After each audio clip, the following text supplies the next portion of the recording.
Hello and welcome to our latest pad video. So we have a 2014 Volkswagen Passat that came in with an engine noise, like engine rattling noise, check engine light. There were some misfire fault codes.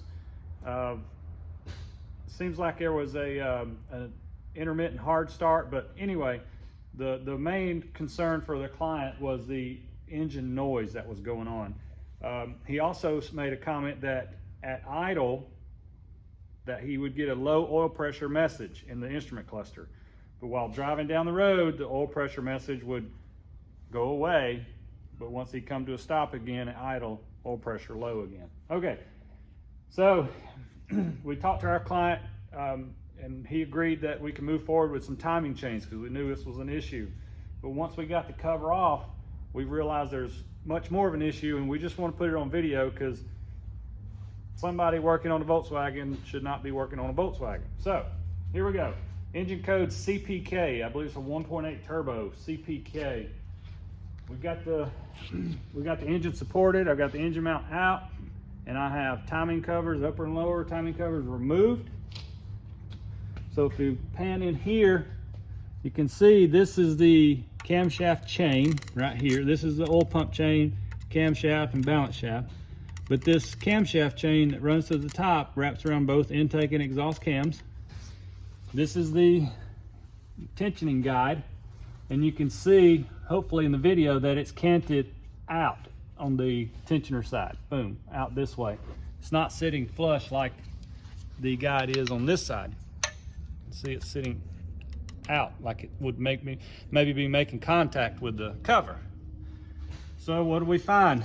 If you look right here, you can see this is the chain tensioner for the camshaft chain. Look at the gap.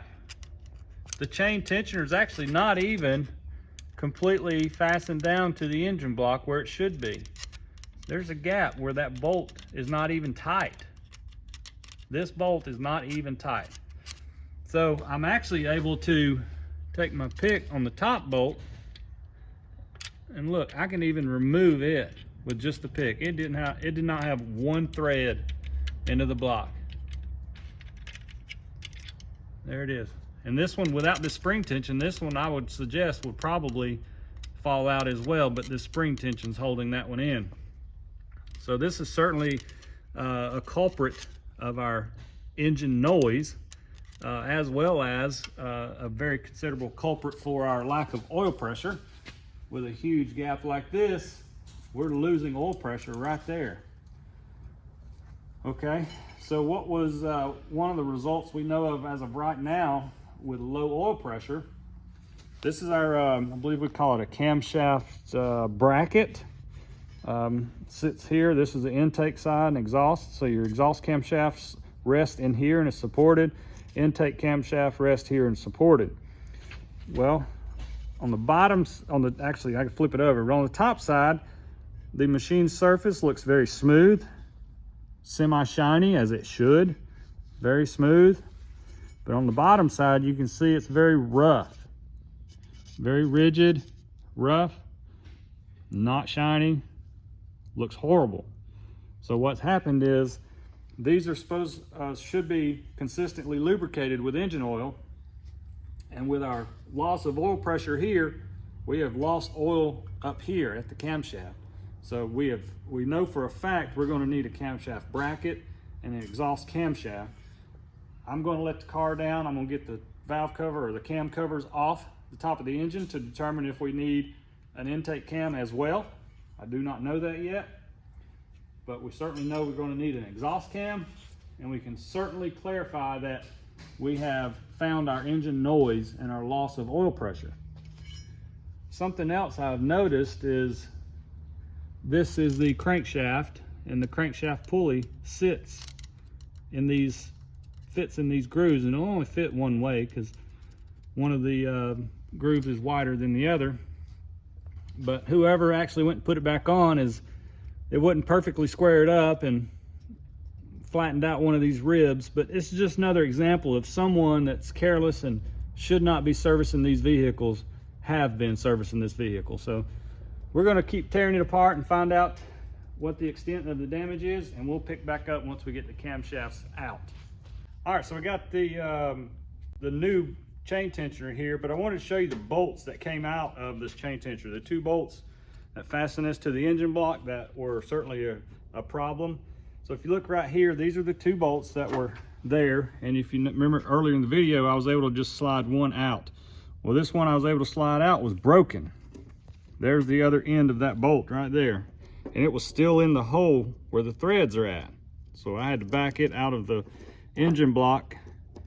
Fortunately, it came out without too much hassle, but that bolt was broken off. And if you notice, to prove it, you can see how much shorter that bolt is, the broken one, than the original one. Now the one that's not broken looks like it took a lot of pressure and it's bent, like the bolt itself is bent. These are aluminum bolts. Let's see, actually that one is a steel bolt, but the ones going back in, these here are aluminum bolts. So these are the aluminum bolts going back in. They are torque to yield, which means we'll torque them to, I have to look at the specs, maybe 10 Newton meters and then 90 degrees for that bolt stretch to keep it tight. But aluminum bolts going back in, these are not magnetic. Okay, so we're going to install this chain tensioner properly. Clearly the last person that installed that chain tensioner broke one of the bolts, is what we believe, causing the chain tensioner failure or to come out of place, hence the loose timing chain and noise. So we have torque to yield bolts, and what that means is these aluminum bolts, to apply proper torque, you have to torque them to a certain specification and then a degree. So say these particular tensioner bolts are, I correct myself from earlier, they're 4 Newton meters plus 90 degrees. So we'll torque them to 4 Newton meters and then we'll turn them an additional 90 degrees, and that's the specification. Now once these bolts stretch during that 90 degree turn, they're no good anymore. Once they're removed, they're trash. You got to replace them. We're using a Snap-on, a really cool tool feature. So Snap-on torque wrench, model number, 1/4 inch drive. So you'll get to see it in action. We already have it set up, calibrated, 4 Newton meters and 90 degrees. So if we come over here, I have already actually tightened the bottom one. You can see my red paint marks. I apply those paint marks just to double check, or for redundancy, my torque wrench. So I start them at the 3 o'clock angle and I torque them. I know when they're at the 6 o'clock, they're properly torqued at 90 degrees. All right.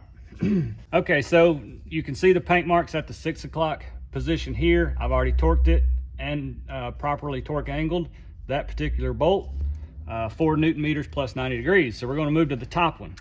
I'm going to do 4 Newton meters,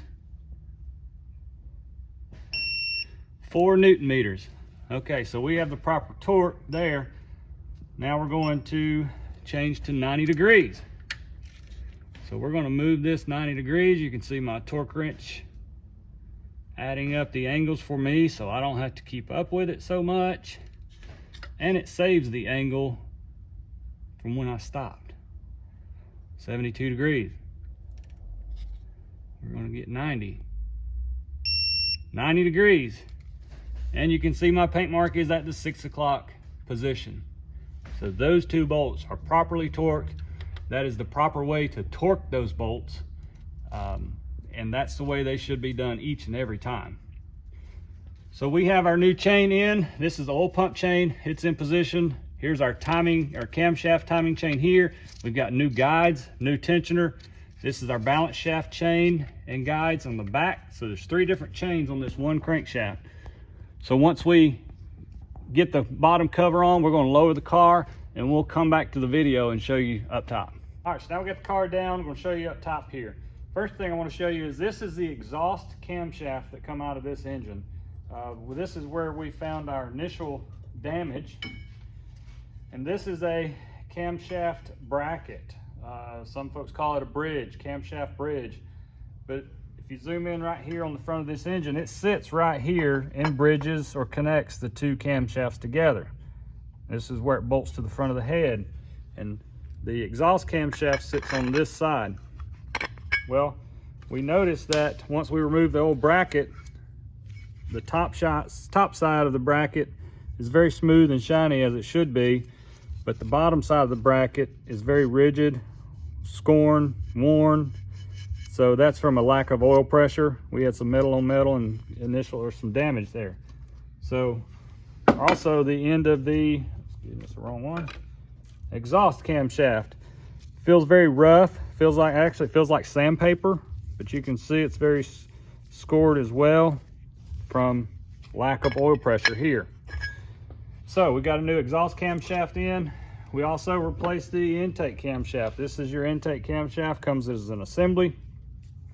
These are actually a high failure item, not necessarily because of low oil pressure on these particular units, but we have some excessive lobe wear on each one of these lobes as well. So we're putting a new intake camshaft. We have a new one installed already. And we also have a camshaft bracket. So since this one's been damaged from lack of oil pressure, we've got a new bracket, and it includes the new ring as well, the new O-ring here. So we will install our new bracket under our camshafts there.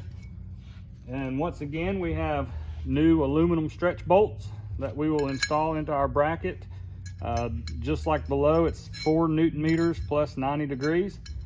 So we will install those new bolts and get it all buttoned up. So this car came in with a rattling noise, low oil pressure message in the instrument cluster. And I think through our description of the entire video, we were able to hopefully better explain to you guys what we found and our route to repair it. So anyway, thank you for watching another pad video, and we'll see you on the next one.